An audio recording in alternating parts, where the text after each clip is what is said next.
Welcome to Reveal and Heal. I'm not okay. Why? Welcome, panel.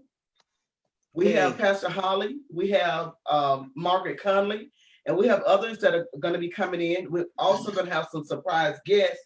We have a lot to talk about this evening. My name is Coach Deb, and I'm so excited to be about the conversation. And the conversation includes the village. We're still on the village and reaching out to our community, helping to make change, being a part of the community, bringing everybody aboard because sometimes people feel like it's just them working and working alone. So we're going to talk about voter suppression. We're going to talk about ways and how we can make a difference in the community and enforcing and helping other people to get more involved when it comes to change. We're going to talk about the removing of the statues, how that really is going to matter at the end of the day when it comes to our liberations, our freedom. Um, Also, we're going to talk about what's going on with the virtual learning. How's that working out in our community? Are we coming together as a village on that level? So, Pastor Holly, I have you on here while everybody else is coming in. So let's talk first of all about how are you doing today. oh, pretty good, pretty good. Now, of course, you bought a house, Oh yeah, yeah. We just bought a house. and so do you think that is like this the right now with things being the way they are with the pandemic and a lot of people losing their jobs, a lot of people are really needing assistance, food assistance and things of that nature. Is this a good time for people that have been planning to buy a house and just waiting for the right time? Do you think it's a good time for them to do that?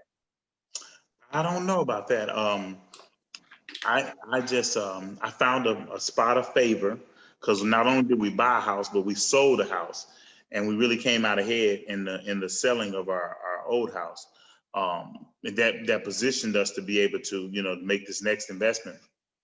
And I believe it's kind of a God thing. We're in a God moment. I just call it grace. That's all. Oh wow, that's strong. I like that.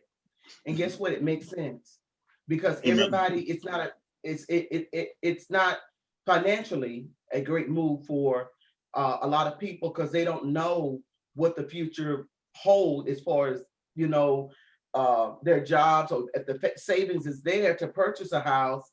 It's not. It's like let me just hold that right there. But as you mentioned, Grace stepped in. You sold your house Hmm. and then you bought a house, which makes Right. sense. I Makes tell you perfect something sense. else though that I've been declaring pretty emphatically, and that's the fact that we're in a season of transition. This is not the time to depend on where you've been. It's really it's time to shift. It's time to seize new opportunities. It's time to become entrepreneurial and also entrepreneurial. Shifting inside of companies is another thing. You have people that's been turning down promotions for years because they didn't want the responsibility or whatever. Now is the time to seize those opportunities and continue to move forward. Again, another thing is starting new businesses, thinking of that next level idea, thinking of that next entrepreneurial endeavor that may change the game or may change industry. This is that season we're in. Right now is the time to move fast and move forward fast and implement new strategies and new ideas. Not the time to depend on where Oh, you've it been. ain't time to be afraid, huh? It's not the time to be afraid. That's big. I'm reminded by the word of God that in certain seasons, his people were going to be all right. That's right. You That's know, right. I improvise, I added my twisted my own words to that, but the word of God sums up what I just stated that in these times, in the Hmm. land, and when there's famine, we wouldn't go hungry. That's right. That's So right. it is an opportunity. It is an opportunity to seize this presented opportunity for people of God that's been declared and decreed and not be weighed down by somebody else's disappointment or someone else's negativity. Man, I wouldn't do it if I was you. Girl, you crazy. What if this happened? And what if that happened? We can't get caught up as believers in that type of craziness. Well, Right the biggest thing is proper organization. A lot of people who have failed in certain endeavors and businesses, it's been a lack of organization. I was talking to a young lady today, Chai, and she's incredible, like just an incredible young lady when it comes to business endeavors, establishing businesses, writing business plans, PPMs, the whole 9 yards. She just really spectacular. And she was just saying, just talking today about how unprepared a lot of people are and how disorganized they are with trying to actually have a business, and that's something to think about, because a lot of our, opportunities fail because of a lack of organization, just a lack of actually positioning yourself proper, learning properly about something, and then positioning yourself in such a way that you can move forward in a thing just based on knowledge. Real talk. We had I was watching this just a little funny on social media earlier, and had this guy that was interviewing Trump supporters, and he was trying to get them to give him details about just how awesome of a president Trump is based on things that he's actually done. You know what I'm saying? And and none of them had actual information.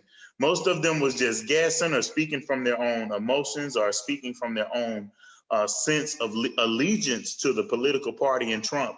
But none of them really had accurate information on things that he had actually accomplished. Another thing he asked him about was the impeachment process and the paperwork on the impeachment process. And all these people had very strong opinions about it, but none of them had actually read through the articles. None of them had actually read through the impeachment documents. And so, their opinions was strong and forceful, but they really had no intelligence to support it. And it's the exact same thing that a lot of people do with businesses. They have very limited information and they try to go forth with a whole lot of passion, but that's not what makes success. What makes success is getting properly prepared for something, organizing and launching forward because you have an exceptional information about a particular thing. Is that us? Come on, somebody. Is that us as a community? Is that us as a people? I'm asking. Oh yeah, we've seen that. Definitely, we've seen that.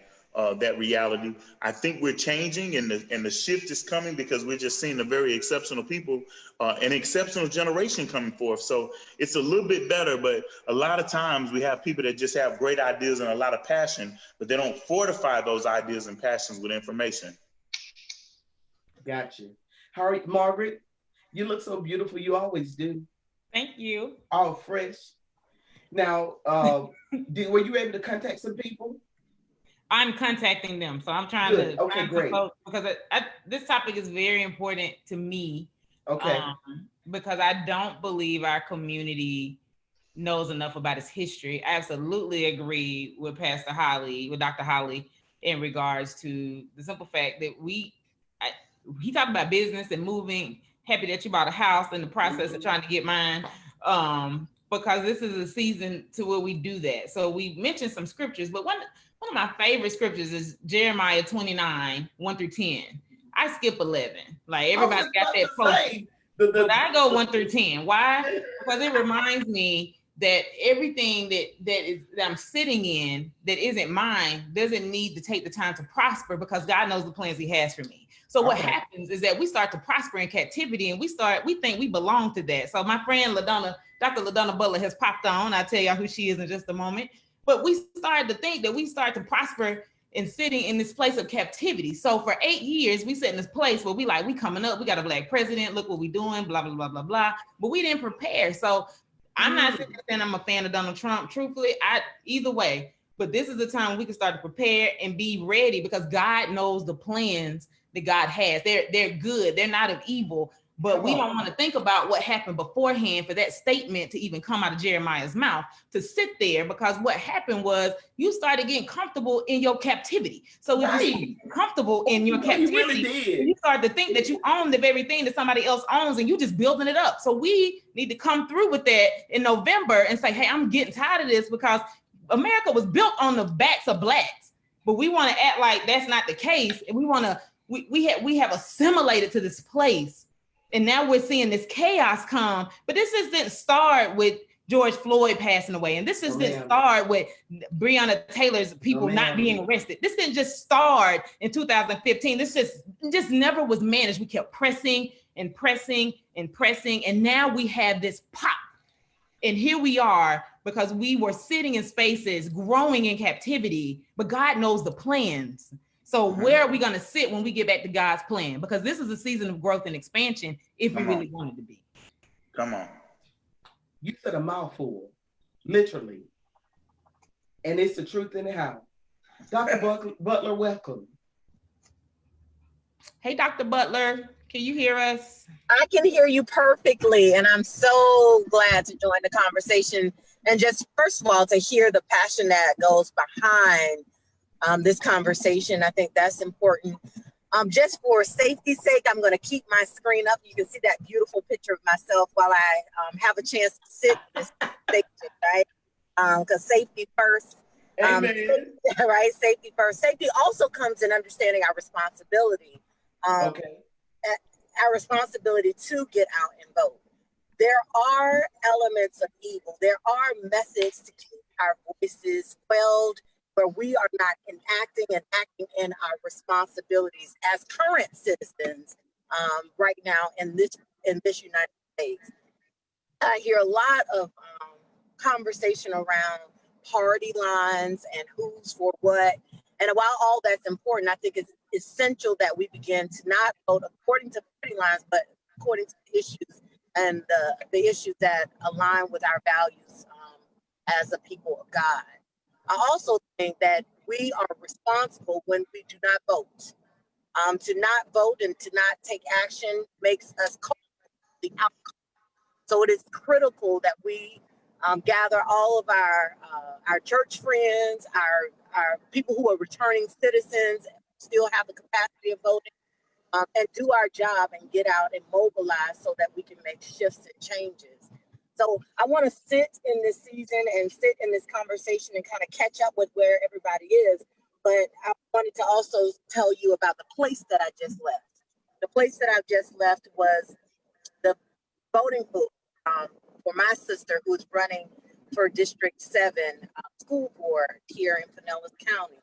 While that is not relevant across the entire U.S., I know this live will be featured, what is the way that we choose to show up for each other and the way in which we choose to do the thing that is most uncomfortable, instead of sitting back and complaining about things that are not right or things that don't keep us safe. So voting matters, and not only voting matters, it is the mobilizing of individuals and getting them to do the right thing for the right reason that is the critical next election cycle, which is right around the corner. The last thing I'll say is that anyone who is going through the lengths that they're going through to stop you from voting, that must mean that there is something that people should be concerned about. And so I'm going to sit back and just listen and catch up with everybody, because it is a blessed day. Anytime Margaret says what you are doing, asking you what you're doing at 7 o'clock, you hop on. So thank you, Dr. Butler. Dr. Butler is like a mentor to me. And then when she said she was voting, I told her to hop on, because what amazing moment is that somebody's actively doing this. And she's in the state of Florida, for those who want to know. So love Dr. Butler. And last night I had the pleasure of sitting on a call with Dr. Joy DeGrew. Y'all hear me mention her a lot. And she talked about the same thing, and how exactly what Dr. Holly stated. We do not support, we do not show up. And she even came up with this, maybe because we don't know how to. And so sitting in there, somebody said crabs in a bucket. One person came back and said, well, crabs are actually communal. And then I said, how about the ocean is actually communal, and it knows how to function in this ecosystem? So what happens when we use that analogy and realize that crabs are actually absolutely communal? So what happens when you mess with the Black psyche, not African, but Black psyche? Because mind you, we went through Middle Passage. We got seasoned and conditioned to sit how we're sitting. And so we don't understand that crabs are communal, which means we are communal. Therefore, crabs in a bucket learn how to live together and take care of one another. So this is how we show up at the polls. But what happens when you see, and I'll say it tonight, a misogynistic moment happen in Black community when Kamala Harris, who identifies in some spaces as Indian American, who identifies as Black, she went to Howard, she pledged AKA, whatever it may be, but she's qualified. There you go. We want to stand against that and even come back and say, I'm not going to vote because I don't like anybody. So do we want to stay in spaces of oppression? Because we don't understand how to show up and support community, not Kamala Harris, our community coming to a space moving out of oppression. So we won't continue to try to prosper in it. And that's kind of how I'm sitting tonight about this topic. Pretty good. What's the issue? Pastor Holly, what's the issue? What's the issue with us as a people? That we can't congratulate, that we can't uplift one another. You know, I tell you, we're talking about years of conditioning, years of struggling. Let's just make it as simple as Black people coming together. You know, just the loitering laws and the mindset of police as it relates to Black people gathering any particular place. You know, there is a mindset against that. And not only is that mindset shaped in the systems, but it's also shaped within the people themselves. You know, so you have a certain degree of internal or inherent fear that actually is there when we start talking about appreciating, celebrating one another, you know, and different things like that. That's just one level. Then another level, there is this conditioning of fear, you know, that we actually get afraid of people's success. Right? Think about that we literally get afraid of people being positioned in higher places or in higher statuses than we are. Right? That's deep. That's something that we have to really consider. And it's something we have to break. We have to get out of that mindset. We have to reshape our thinking and to realize that ain't nobody gonna do it for us but us. Like real talk, I'm preaching this message all the time, you know, just encouraging people to realize, like, if we're going to rise up, it's going to require us to break these mindsets, these conditioning, this psychology, and really shift into a different gear of being of unity and togetherness to come up. Is it a suppressed mentality, Margaret? Because you know that the slave catchers, they weren't all white. They used us to catch each other. They used us to whip each other. You know what I'm saying? And to fight and beat up on each other, you know, while the masters sit back and ate popcorn. So what happens when you go to modes of survival? Like I'm an Old Testament person. So when I was in divinity school, I did all the Old Testament stuff. So that's where I really come from. But what happens when you sit in states of oppression? You go back to what you know is familiar, which is oppression. When you coming out of oppression, you're scared to come out of oppression. So then what do? You convince people that captivity is cool and great. When you have a rod in your hand that God has instructed for you to part the waters, God didn't part them, Moses did. Then people are sitting there scared. And then when you part the waters and cross dry and watch your enemy get flooded, you still scared. So you start to build monuments to nothing, idols, because you're scared. So what happens in that seasoning process and middle passage, I convince you that it is okay to be enslaved. You are worthless. You are nothing. I leave you next to dead bodies. I let feces sit on you. I let you not bathe. I let you not care. I let you eat scraps. And then that post-trauma has carried through over 400 years in the psyche of Black people to where you think you better because.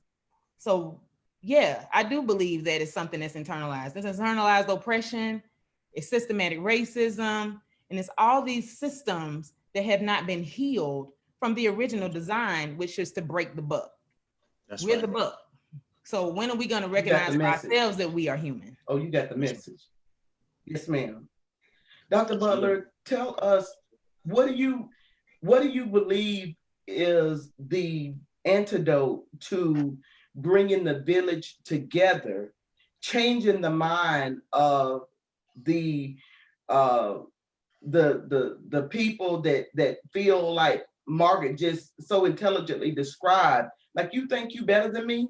You just like me. Is it a personal thing? Do we see each other? Do we like each other? I'm not talking about as a person looking at each other, but I'm looking at myself in the mirror because you Black, I'm Black, you're a woman, I'm a woman. You know, do we dislike who we are? Is that it? How do we change the mindset and accept Black is beautiful? And my worth is my power. I think you've named the antidote, to be perfectly honest. Number one is to acknowledge that there is truth in who we are, right? To see our own value. Because if I start to see my value in my own self, then I am able to see the value in the person that looks like it. Oftentimes when we are tearing down or depreciating our brothers and our sisters and those who have shared living experience, it's really not about them, it's about us. And so a part of the antidote would be valuing ourselves as whole and human and not defective. And so I think that would be the first thing. The second is really around the stories that we tell, the stories that we tell about each other and the stories that we tell ourselves. And so often I challenge myself when I say or when I hear Black folks don't get together, because that actually is not true. Think about any Sunday when we get together. Think about every family reunion when we get together. Think about a basketball game when we get together. Think about when we're getting ready to spend the most money, right? As a population, Black folks know how to get together and mobilize an economy. And so the narrative is false. And I believe a part of the breaking of the cycle is to stop disseminating that narrative that is not true. Because the truth is, when we get ready to spend our money, we know how to spend it. When we get ready to make something happen, we can make it happen. We change laws, we change policies, we change, like as a people, that is our narrative. That is our narrative. And so we have moments, just like any other race, where we don't come together. And for many reasons, and most of them rooted in systemic racism. Right. So while I acknowledge that is a part of the narrative, I also know that the truth is when we are at our freest point, we are always acting as a collective. And so a part of that is us telling the truth everywhere we go, and dismissing and dismantling this lie around our defectiveness as a people, because that's just not true. It's just not true. It's just not true. It's just not true. It's just not true. This characterization that we're crabs in a bucket and the only thing that we do is pull each other. That's just not true. That's just not true. When we're operating in fear and when we're operating in scarcity and we're operating in self-preservation, we all do the same thing no matter what skin we live in. That's true, right? But as a people, as a rule, not an exception, when it comes down to our support for one another, we show up. We show up. As a rule, not an exception, when one of us is attacked, we all come to bear. That's as a rule. And so I believe this pushing of a narrative around our collectivism is so important. Our collective nature is so important, especially with a Biden-Harris ticket, because I believe some of those myths that are out there around Kamala not being Black enough, that wasn't spoken by a Black person first. That wasn't us. We just didn't start spreading that. We started spreading that lie. We didn't say that. Somebody else said that because they understood that to be a dog whistle for us. And then we start sharing it like that was the truth. And that was never the truth. That was never the way it always is, though. Right. And I'll say this, and I'll back out of this conversation. I'll back up out of here. But I'll tell you this, if anybody doesn't believe that she's Black enough, let her drive at night and see what happens. Come on, Dr. Butler. Ahmad is on here, by the way, y'all. Where's your face at, Ahmad?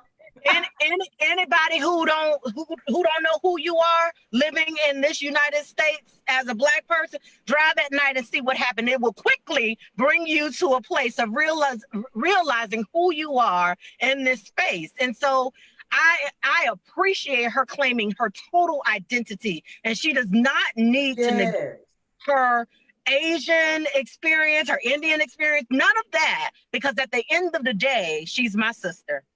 And at the end of the day, I show up for my sisters just like all of us do.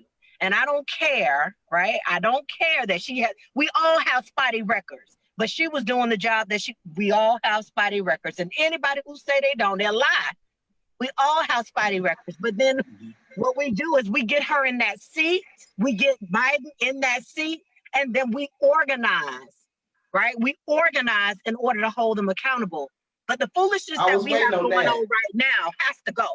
The foolishness that we have going on right now, the people who can't put together a full, complete sentence, right? They have to go. You cannot sit in the seat that you're in and operate in ignorance. And so we need to have adults sitting at the helm of our country, especially in places where there is crisis right now.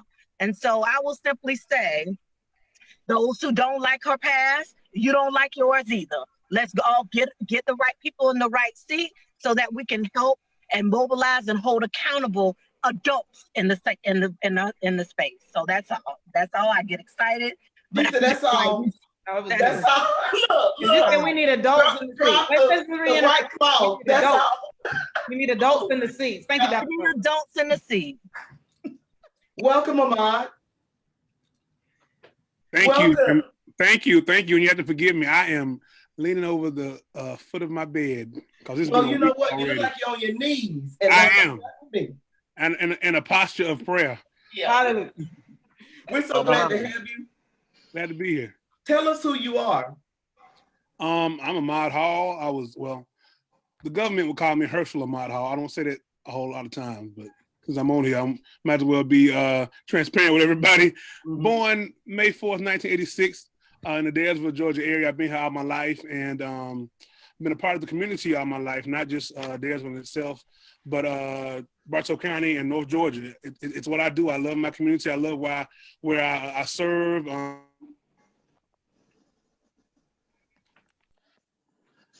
You're frozen. Hi, Cyril. You're frozen, Ahmad. He'll be back. While he's frozen, I just want to first of all say I absolutely love that he owned his whole name. Which is come on through, Dr. Butler. You gonna make me come where you are. He owned his whole name. And he was from a Dalesville born and raised. That's what I'm talking about. Why he gets together. You better own it. To acknowledge the full ownership of his whole name. Did he do it? Yes, he did. And you know what? I would say what's right with us is the moment we can own our complete names and where we come from is the moment we can actually do some real work. As long as we are running from our names and running from who our people are, we can't move the needle where it needs to move. That's right. Oh my God. Dr. Butler, I want y'all to help me welcome Cyril White to God Be the Glory Sports. Sir, have you been listening to this enlightening conversation? It's just the meat that won't chew up. I've actually just been able to just get back, man. I've just got back from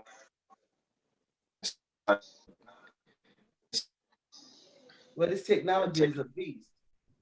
Quick shower, man. It's hot out here in Houston, Texas.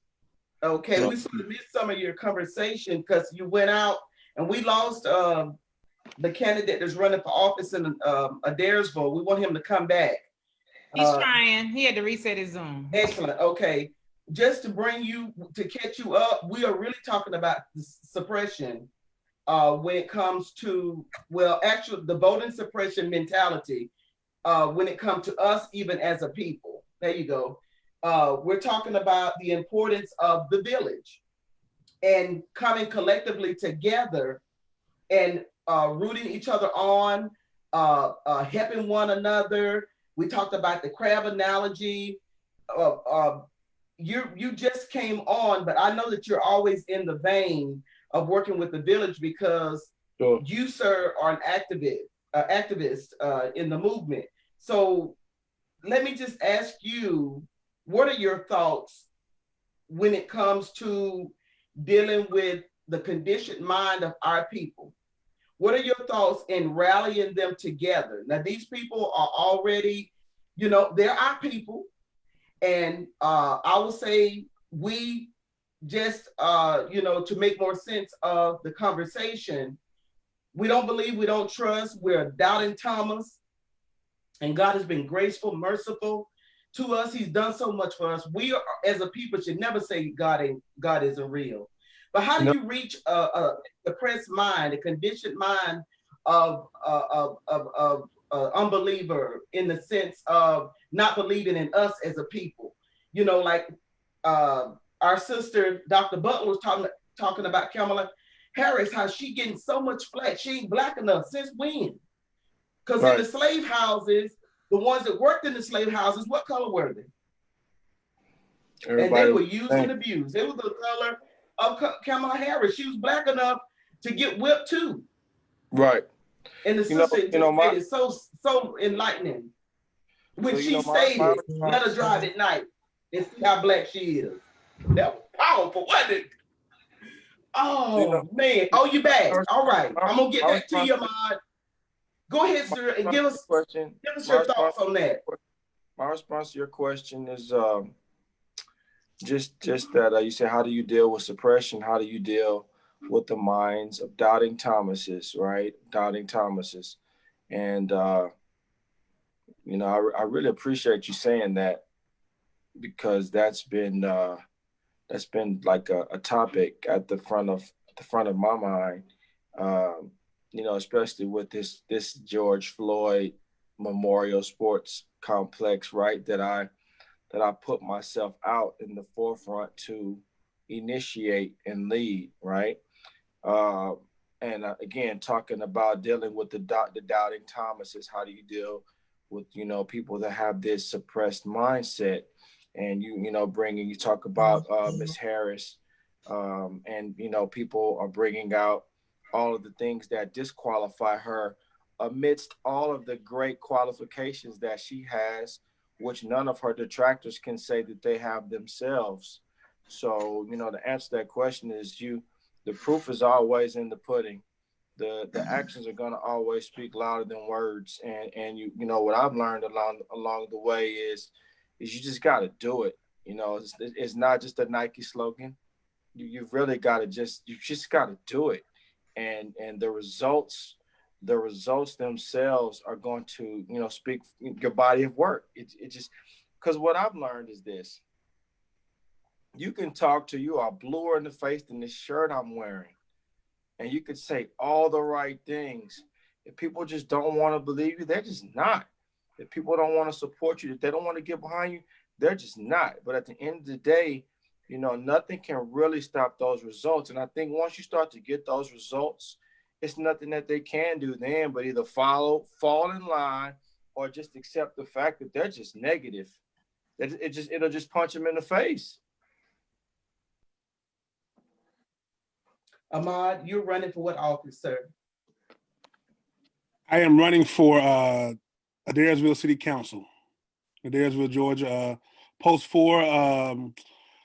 The guy who was Buddy Bagley was the guy who was in that seat, and he stepped down because of health reasons. So I'm running to finish out his term, but then next year there will be another election. Okay. Oh, nice. Now tell us how important is it for us as a people, as a community? How important is it for us to rally behind, someone that looks like us, that's running for office? And I think it's very, very important. It's vital, really, because just on my short journey, and because I've never done this before, so I'm learning a lot as I go. I know a little bit, but I'm also learning internally, being on this side of it, and I'm not getting as much support. I'm getting it verbally, but I'm not getting it financially. And now, whereas some of my opponents, the 5 other people running, they started earlier before they even qualified, which is, let me say, was not what you're supposed to do. from what I understand concerning the rules, and they have some financial backing. Now, most of the financial backing that I've gotten or I've received is from our Anglo-Saxon brothers and sisters.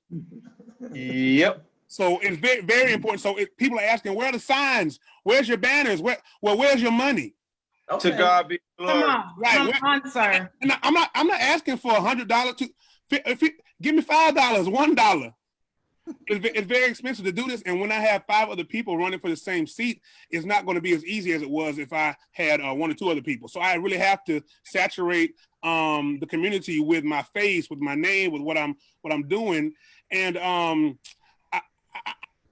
said this all my life. I'm kind of going a rabbit trail here, but even as a singer, I would really be sad to know that when I die and people get up to make remarks, all they say is I was a good singer.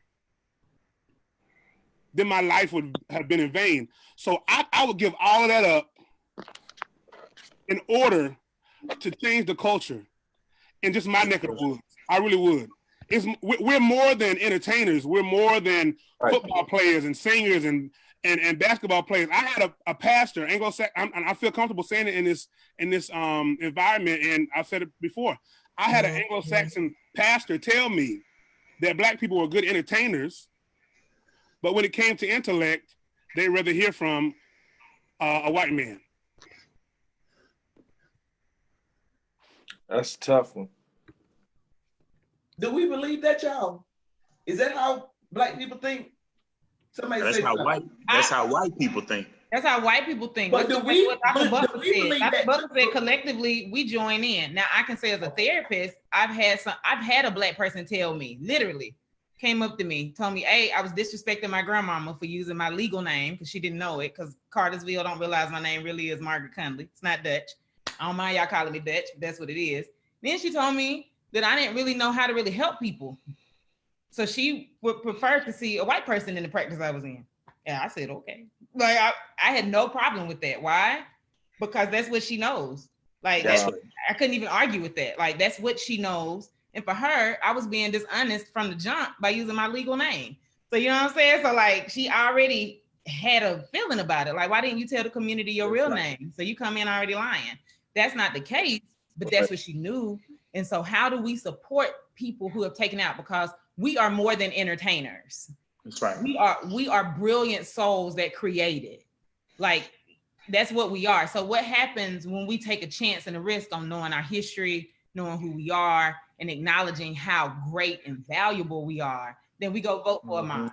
We go vote for Dexter. We go vote for JJ Jones. We go vote for whoever we need to in order for us to not just come to a space of unity, because you can be unified in oppression, but to stand up and really honor Micah 6:8.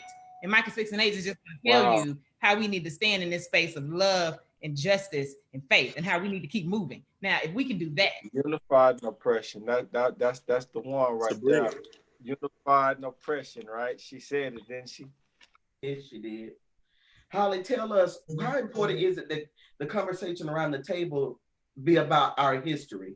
Because the reason why the conversation, Dr. Butler, is about, joking, talking about old stories and things like that from family members and all, it's because that's all they know.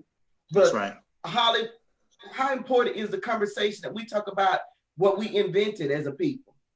Right. What we, the works that we've done, because I think the reason why the conversation is limited, Dr. Butler, is because we don't know anything about our history. They didn't teach us in school. And a lot of times our parents, grandparents, and so forth, they didn't know. So Dr. Holly, how important is it that we turn the table and just have a whole new conversation about us, about the history, and about how great we are? That's right. I think one of the things that we have to consider, and I'll deal with it on two folds. On one sense, we have a mindset of suppression as it relates to trauma. So a lot of people want to avoid the dark parts of our past or the dark parts of our history out of that same sense. So it's the same thing as a 7-year-old child being molested. You know, that 7-year-old generally doesn't know how to deal with that. And so they internalize it and suppress it to deal with it. They never confront it. They never get a chance to talk through it or talk it out. Then they're 25, 30, get married and don't realize how that same event and the victimization from that event affects their current relationships until they go see a therapist, praise God. But anyway, suppression is never a solution on one sense. So when we start talking about the negative traumas of our past, I think the more we know and understand through that, the more we get an opportunity to process to a more prominent future and a stronger sense of self and a stronger sense of identity. Another thing is that we don't realize the intent that has been shaped in conditioning our inferiority. We don't realize that throughout our entire lives and the lives of our mamas and our mamas' mamas and our daddies daddies, back 4 or 5 generations, we don't realize the intentionality that has went into conditioning inferiority complexes, conditioning slave-mindedness, conditioning this mindset that causes us to stay on the bottom. That has been a conditioning that has been put in. And so it's on levels of our subconscious thinking that we don't even realize it's there. You follow me? But it is absolutely and actually there. So when we start talking about the promise that has taken place, the exceptionality that has taken place under these harsh conditions, under these oppressed conditions, it becomes a light. It becomes a celebration within the spirits, especially of generations that's coming up, when they realize just how exceptional that Black people have been, even when they were totally up against it. That's extremely powerful. That says something. I remember my first thought at the announcement of Barack Obama becoming president. You know, my first thought was this completely can change the thought process of any young Black African-American man. You know what I'm saying? Like literally just that one image of a successful Black person. You know what I'm saying? That is just beautiful. So I think we don't have enough success stories or we don't share the success stories enough just to get the image shifting. I mean, even with the young lady, Kamala running for vice president. I mean, that's a beautiful story, period. I don't think there's any negative conversation that needs to be had out of that, more so than the value of another Black person being successful, period, because it's reshaping the thinking and how we process, and it becomes really valuable. I think we fall into traps when we fall into that same mindset of suppression and we're not available for history, good or bad. You follow me? And I see it all the time. Like, I remember coming to Atlanta and thinking like, wow, we're going to Chocolate City. We're going to Atlanta. It's the bomb. There's more Black people there than this and that. And I realized I moved here from Southern California, realized, boy, these jokers so slave-minded, it's scary. Like, when I start seeing something totally different that I never experienced. You know what I'm saying? I mean, and just on a very real level, you know what I'm saying? And so when we start thinking about that, if we're going to come out of this mindset, then we got to be able to see how we got there and see the condition that has placed us there so that we can turn that thing and see people really come to the next level in their own life and personality so that we can come to next level in our coming together, period. Dr. Butler, do you think that we're petty? Do you think that we are petty with nitpicking when it comes to us as a culture, based off of lack of knowledge? No.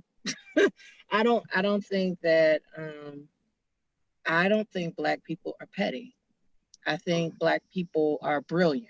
I think that they are creative. I think that we are geniuses. I think that we have, that is what I think about Black people. I also think that Black people have historically been harmed and devalued and marginalized and oppressed and brainwashed to believe that we are defective as a means to keep us in a place of being enslaved. That's what I think. And I think the more that we challenge ourselves and the questions that we have about our Blackness and about our brilliance and about our capacity, I think that's going to help us shift the narrative around all of us as a people. I think that we have learned some skills and tactics over time that have allowed us to get to the place that we are right now. And I also believe that those skills and tactics don't serve us all well all the time. And so I think that this conversation around suppression is number one, needs to happen at an individual level around what is the thing that is suppressing my voice, my power, my ingenuity, my brilliance, all that God has gifted me to be individually. And then how do I begin to unfetter that or release that so that collectively we all can see each other as the truth. The pettiness is only a symptom of something bigger. It's only a symptom of the trauma. It's only a symptom of a history of being enslaved and indoctrinated around our defectiveness, which was rooted in lies. And so that's what I think.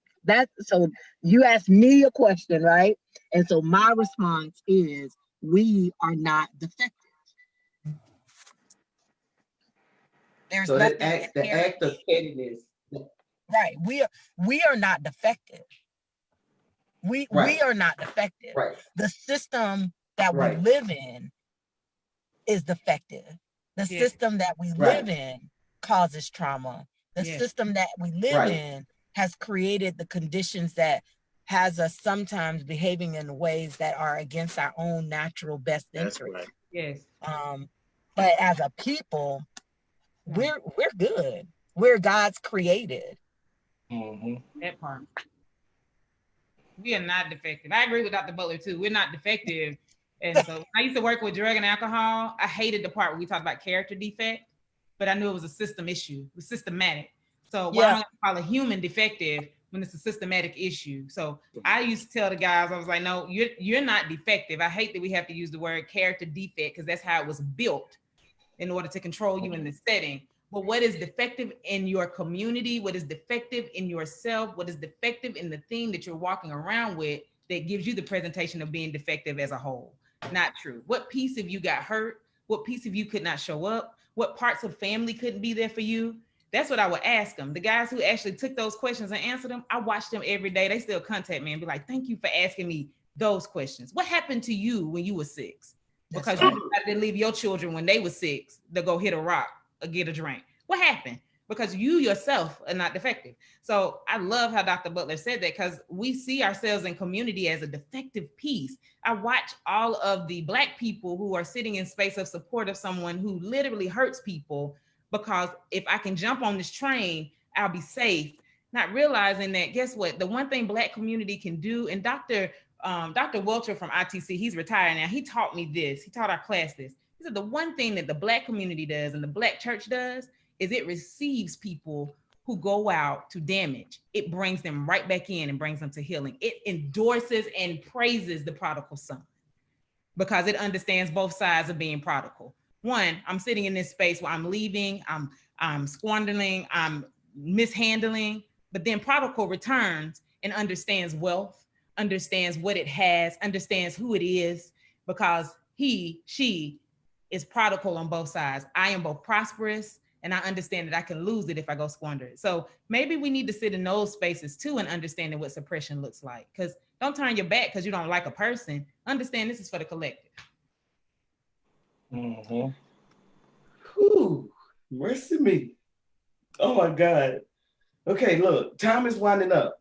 So this is what I'm gonna do. I'm gonna break up the time between y'all 5. And what I want, starting with you, Cyril, is I want everybody to just summer up in maybe 3 minutes. What is the plan to bring people together collectively to vote? How can we be a part of change? Okay. And bring people together to vote for who we need in office. Ahmad, your question would be different because you're running for office. So you need to be thinking about the plan you think would be most effective to get people to support. Okay. So, So Cyril. yes, ma'am. Answer. So, I would say, as far as, what I can account for, what to God be the glory is doing. You say, how can we get people together to vote? Well, I mentioned I was on the show with you the other day, and I told you that, some of the guys through To God Be the Glory have already been out in the community doing voter registration drives in the area, popping up at the neighborhood basketball centers and neighborhood community centers, and just pulling out a table and a cooler and some water, and posting on social media, and people coming up signing up to vote. So we've been actively doing that since right around the time with the George Floyd tragedy. And then part two, you said how about the plan. I've been making it well known that we've got plans in place here in Houston to develop a model to unite law enforcement and everyday citizens through sports programs. That's part of the curriculum around this sports facility that we're constructing, with a dedicated and deliberate plan to bring everyday citizens and law enforcement, police officers together through sports programs, hopefully to reduce some of the tension, reduce some of the friction during the exchanges when they meet each other in public. So, this is what we're going to do to drive voter registration and to drive unity and diversity amongst people. And hopefully we can start to develop a model from what we're doing and see some results from what we're doing and start to implement that with strategic partners around the country. Okay. Ahmad. I switched to my cell phone, so hopefully this is going to work. Okay. And I'm really behind everything that Mr. White said, and just to add along what he said already, I really feel that this is the generation where, even though we have a lot of technology is not going to do it for us. We've seen how much we've tried our best, spend all kind of money on advertisement and marketing, and it still goes the wrong way. Yeah. I really think that this is like the hands-on Yes, ground yes. footwork that we're gonna have to do. My plan, I'm not sending out any mailers. That's nice, that's cute, but I'm gonna get out there and knock on doors. Yeah. And talk to the people. Don't they call it grassroots? Yeah, grassroots. The grassroots. That's really where it's at. Mobilizing a team that's going to get behind you and understand that it's not your campaign, it's their campaign. There it is. And every time that I speak about this, we've had a Zoom meeting with my volunteers. I never say I say we, because I'm not doing this for me. I'm all right sitting at home, but I understand there's a greater need and there's a greater platform that needs to be obtained so that some of these things can get changed. I'll tell you another aspect of it. And it's so vitally important that we excite our young people about being part of municipalities when it comes to politics and different areas that we really have not tapped into in a lot of spaces. It's there for their taking. And I've noticed even with the city of Adairsville, the city limits, when it comes to the mapping out of the city limits, it's very narrow. Why is that? Who are these people that live inside the city limits? Who are these people that live outside the city limits? Was that done purposely? Do we need to go back and look at that? How do redlining? Y'all know about it. And just for conversation's sake, when I look at the map of the city limits of Adairsville, there is a red line around it. So those are things that we have to get. We can't. I'm telling you this. We can't change anything complaining from the outside of the room. If we want some change, we got to make sure that we get inside the room. That's right. If there are a room full of people who don't look like me making decisions, then whose fault? That's me. That's my fault. That's my people's fault. We got to make sure that we have some representation in all those spaces. Okay, I know my time spent. Go ahead. Okay, Dr. Butler. Are you there, Dr. Butler? Are you there, Dr. Butler? We'll come back to her. Are you there? Yeah. Okay, Dr. Holly. There she go. There she go. You went inside somewhere, didn't you? He's at a restaurant. Can't hear you, darling. I am here. So we just got the news back. So I guess in my last moment, I will simply reiterate this. As a people, we are not defective. When we acknowledge that we are brilliant, we are collective beings, then we will have the opportunity to dismantle all things that cause suppression. When we tell the complete story, not only of our injury, but also of our brilliance, we're most likely to be able to come out of this as whole human beings. And the last thing I'll say is the thing that causes individuals to want to stop our votes and stop us from moving in the direction is because they understand that if we ever were free enough, if we ever had the opportunity to actually exercise without being messed with at all, then we would make a significant shift in the trajectory of this country.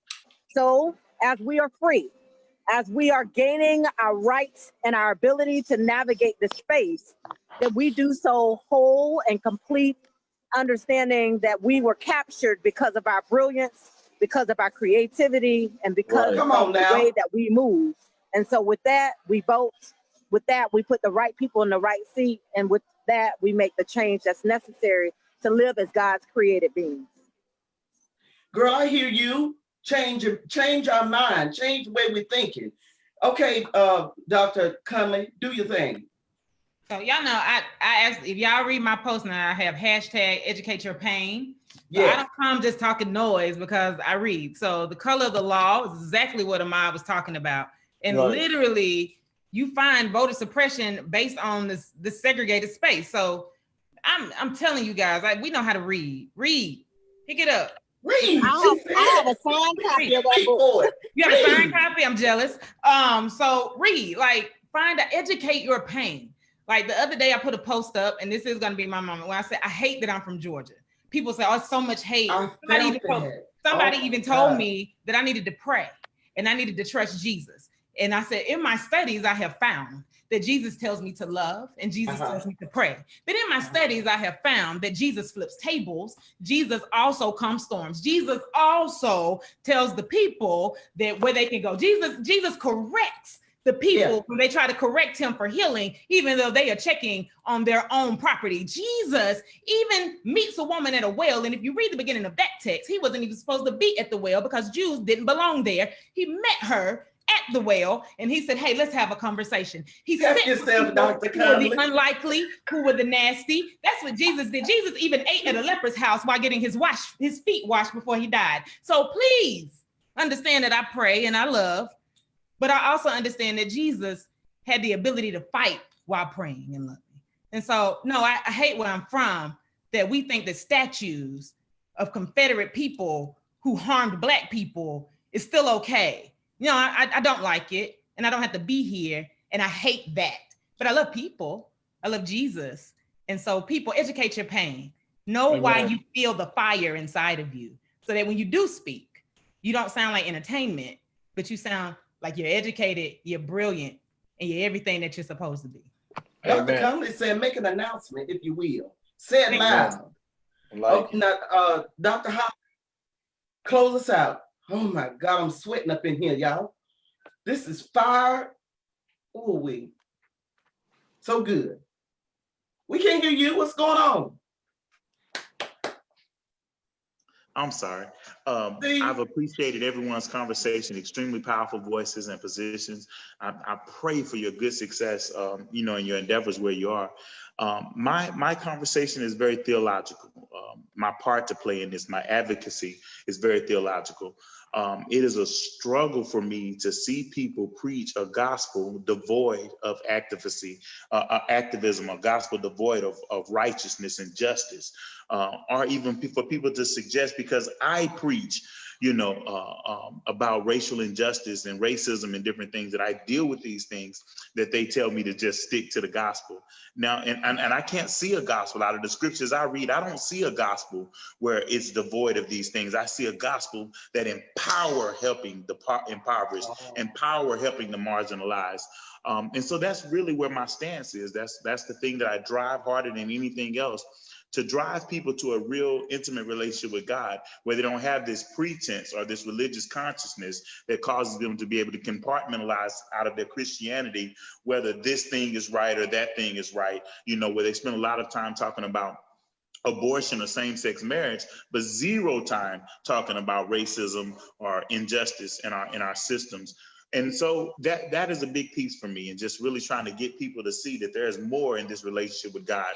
If you'll reach, if you will pursue, there's more. And you don't have to stay practicing a compartmentalized Christianity or an American Christianity that makes you more patriotic than actually pursue a presence, you know?